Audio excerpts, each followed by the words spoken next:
Welcome to the 60th chapter of the book of Isaiah.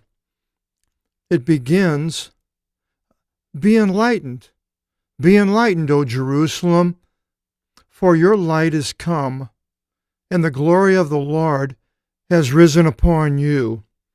That was in the Messiah, I believe, Handel's Messiah. Now, it mentions Jerusalem, but is this the Jerusalem that we know at the time of Isaiah? Or is this the Jerusalem later?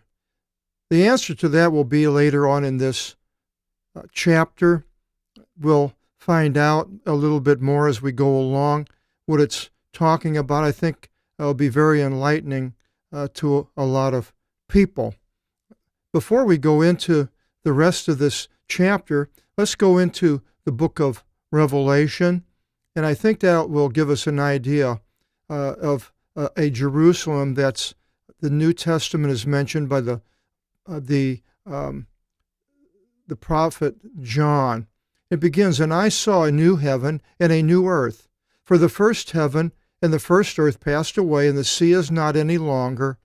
And the holy city, New Jerusalem," there's Canaan as new. We have the Canaan Theotheke, which is the New Testament. But this is the New Jerusalem. So it's not the same. There's something changed.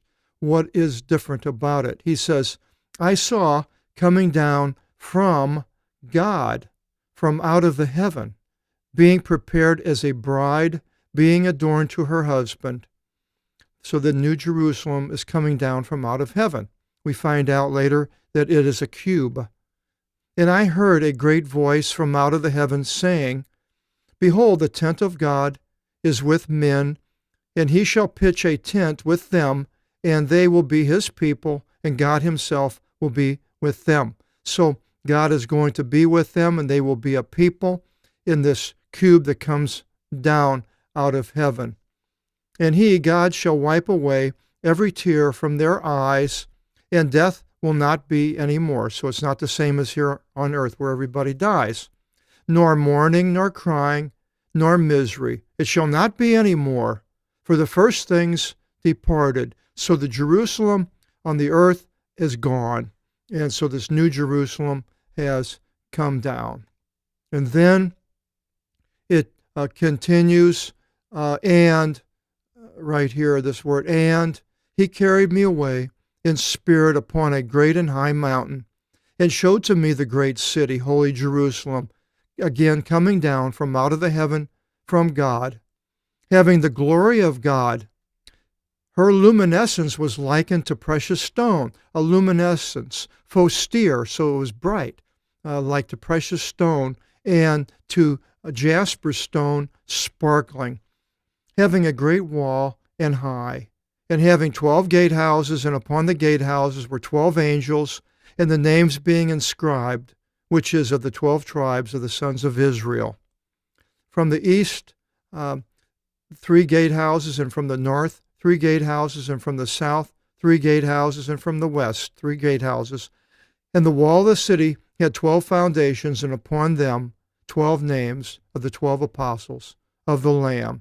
So he measures it. It says that the city lies 4-cornered. It's basically a cube. But we're not going to go into the details of the city. It's not what it's about. "And I saw not a temple in her, for the Lord God Almighty is her temple." So there's no temple. Now, the other Jerusalem is a possibility that's talking about is Ezekiel's Jerusalem in the last 10 chapters of Ezekiel, 40 to 50. But it has a temple, but this one doesn't, so it makes it different. "And the Lamb, and the city has not a need of the sun." This is a key right here to what we see in Isaiah. "The city has not a need of the sun," the New Jerusalem, "nor of the moon." Now, the Ezekiel's temple talks about the new moons. So apparently the moons are there. So again, it can't be Ezekiel's temple. "That they should shine forth in her, for the glory of God gives her light, and her light is the Lamb." That is Jesus. And nations shall walk by her light, and the kings of the earth shall bring the glory and their honor unto her. Now, I don't know how they're going to bring it to a cube that's in heaven, spaceships, I don't know. And her gatehouses in no way should be locked by day, for night shall not be there. So basically, they're not locked because it's always day. Now, that could not, again, eliminates Ezekiel's temple because the gates were locked until the Sabbath when the leader came and opened it up. So this is, I'm showing here that this New Jerusalem is not the same. It couldn't be Ezekiel's Jerusalem. And for night shall not be there. And they shall bring the glory and the honor of the nations unto her, and in no way should enter into her anything common and committing an abomination and a lie, only the ones being written in the scroll of the life of the Lamb. So there's everything that's an abomination is on the earth, I suppose, because there's still these kings and people are there. And then it says, and every great curse shall not be any longer, and the throne of God and of the Lamb will be in her, and his bondmen shall serve to him. Now, it's not the unbelievers, but his bondmen, which all these are very important to when we go into this chapter. It's going to go, wow. And they shall see his face. Wow. And his name is upon their foreheads. Oh, boy. And night shall not be there. And they have not a need of a lamp and the light of the sun, for the Lord God enlightens them. And they shall reign into the eons of the eons. So now we'll go back and we'll see what it's talking about in Isaiah. What Isaiah sees, he sees the New Jerusalem. It's not the Ezekiel's temple or anything that's going to be on the earth, because we'll see here. He says, behold, a darkness shall cover the earth, and a dimness upon nations. And this is exactly what happens before the New Jerusalem. It happened at the time of Jesus. And it says, but the Lord shall appear upon you, and his glory shall be seen upon you. So exactly what it said in Revelation, of the glory of God will be shining on everything. And nations shall go by your light, which it says, a phostir, it's a luminescence, and it's going to be nations, and they are apparently on some type of an earth, or the earth we have now, or something different, I'm not sure. And the kings in your brightness. So the luminescence of the cube will lighten the earth, and people will be able to go around because of this light. Lift your eyes round about, and behold, all your children gathering together. All your sons come from far off, and your daughters shall be carried upon shoulders into the New Jerusalem, the believers. Then you shall see, and shall be fearful, and shall be startled in the heart. For the riches of the sea shall turn unto you, and of nations and of peoples, and they shall come to you. Exactly what it was saying in Revelation. The nations will be bringing their wealth. Herds of camels and camels of Midian and Ephah shall cover you. And that's down in the Arabian area, south of Israel. So they are going to bring things to this cube, I guess. And they all come from out of Sabah, which are the Sabaeans, was down on the tip, which is Yemen today, of the Arabian Peninsula, down the tip of the Arabian Peninsula, the Sabaeans. They're bringing gold and frankincense, which they brought, which the Magi brought to Jesus. And they shall announce as good news the deliverance of the Lord. So it's all good news, no bad news. And all the sheep of Kedar shall be gathered together to you, and rams of Nabaioth shall come to you, and acceptable sacrifices shall be offered upon my altar. And the house of my prayer shall be glorified. Now, maybe the Ezekiel's temple is talking about another, maybe the Jerusalem on the earth is still there, and there is a temple that we know, and so it could be both places that it's there. I'm not sure. The 1,000 years. This is really interesting. Then you have the 1,000-year reign, and is the Ezekiel's temple after the 1,000-year reign, before the 1,000-year reign, between the beast's destruction and the New Jerusalem, or the 1,000-year reign, or is it after the 1,000-year reign when the beast Satan is released from the abyss, and is Jerusalem rebuilt? All these possibilities. Who thus fly as clouds, even as doves with young. Now, I'm not exactly sure what he's talking about there, unless he's talking about flying to somehow and getting to the New Jerusalem.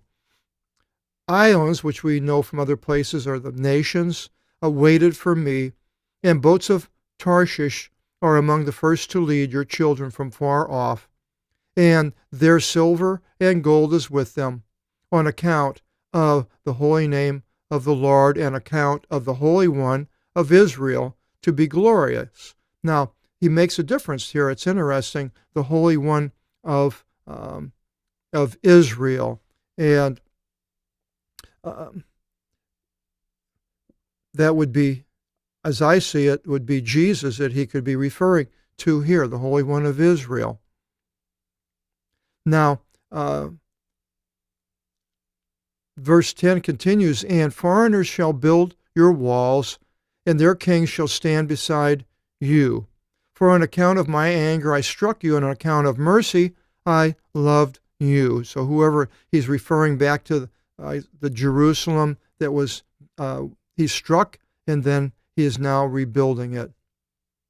And your gates shall be open continually, day and night, they shall not be locked. So there we go. And Isaiah is showing the same thing that Revelation says with the New Jerusalem, not the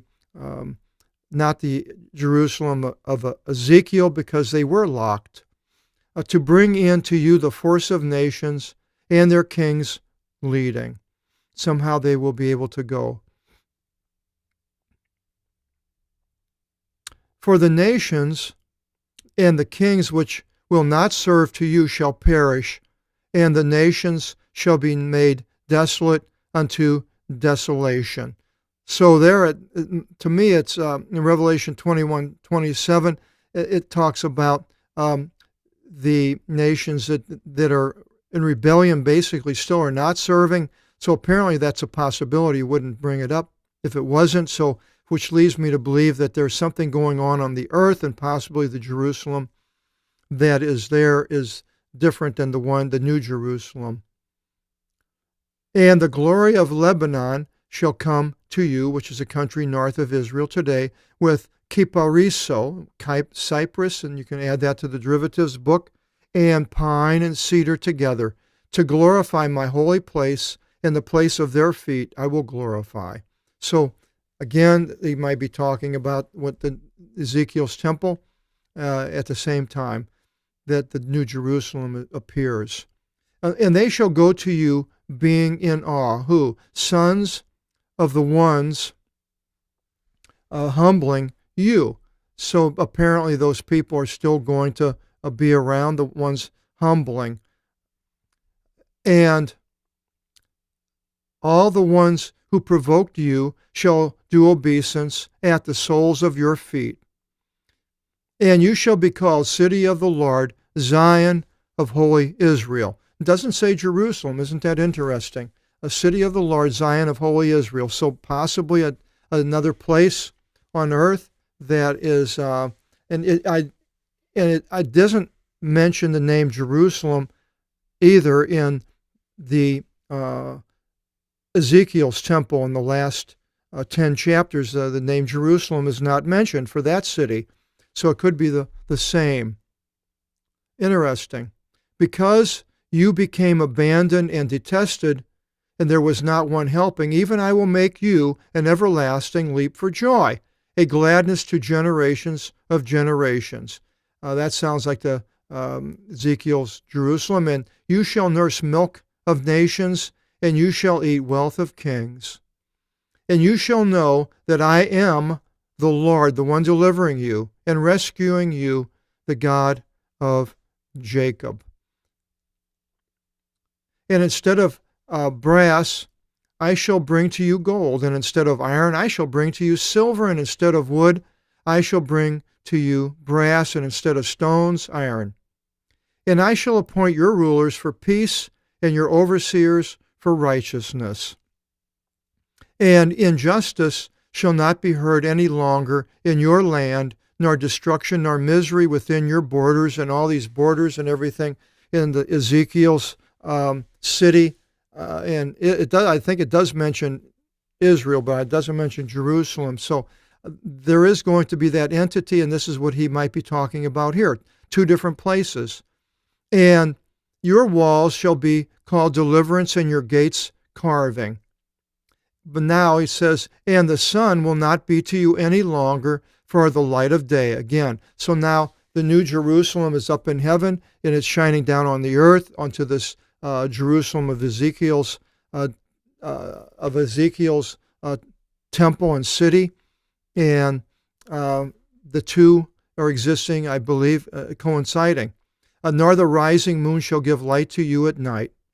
But the Lord, it's exactly what it says in Revelation, the New Jerusalem, the Lord will be to you an eternal light, even the God of your glory. And Ezekiel 46, 1-6 talks about a moon. So I'm not exactly sure for the sun shall not go down to you, and the moon shall not subside to you. So there are the new moons in Ezekiel. So I don't know. I'm just bringing out all these interesting things, and trying to sort all this out and figure it out and get it exact is not something that I've been able to do. Hopefully you're seeing things that you've never seen before, and I'm bringing out so that would be helpful. For the Lord will be an eternal light to you, an eternal light. And the days of your mourning shall be fulfilled, and your people are all just, and they shall inherit the earth through the eon, keeping the thing planted, even the works of their hands, for glory. For very few will be for thousands, and the least for a great nation. I, the Lord, according to time, shall gather them. Now, if you didn't have the book of Revelation and see the things that I brought out in Revelation, or if you were a Jew and you didn't believe anything, you didn't believe Jesus, you didn't believe the New Testament, and you didn't read any of that, then you would just have this episode in Isaiah, his description, and you would think, well, it would be hard to determine how this God, the no sun and the moon and the light and all these things.